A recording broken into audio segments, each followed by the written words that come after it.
इधर देखो, रावण का सबसे पहला कुभाव क्या है कि वो दो नाव में पैर रखता है, शिव भक्ति भी करता है और सारे अमर्यादित काम भी करता है। ये सबसे पहला कुभाव है। हमारी बात को बहुत ध्यान से सुनिएगा। जो व्यक्ति कथा हो रही है तो कथा जैसा बन जावे, सत्संग चल रहा है तो वहां पे पहुंच जावे, नवरात्रि चल रही है तो व्रत भी कर लेवे, और जन्माष्टमी आई तो ठाकुर जी का भजन भी कर लेवे, और जब सामने परोस दिया जाए किसी का सिर किसी के पैर तो खा भी लेवे। मतलब दोनों तरफ उसका इशारा रहता है।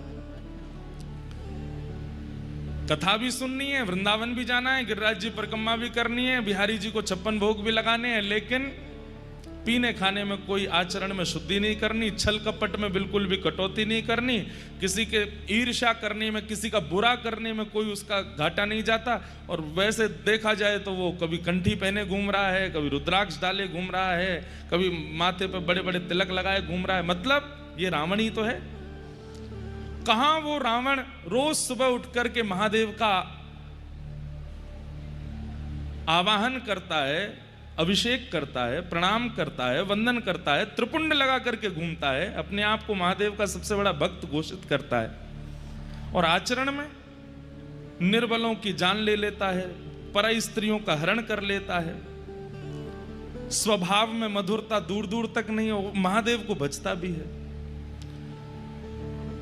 आज दशहरा है, भीतर से इन रावणों को निकालिए। सबसे पहला एक तरफ रहिए, या तो वहीं रहिए या यहीं रहिए, दोनों तरफ रहने की आवश्यकता नहीं है।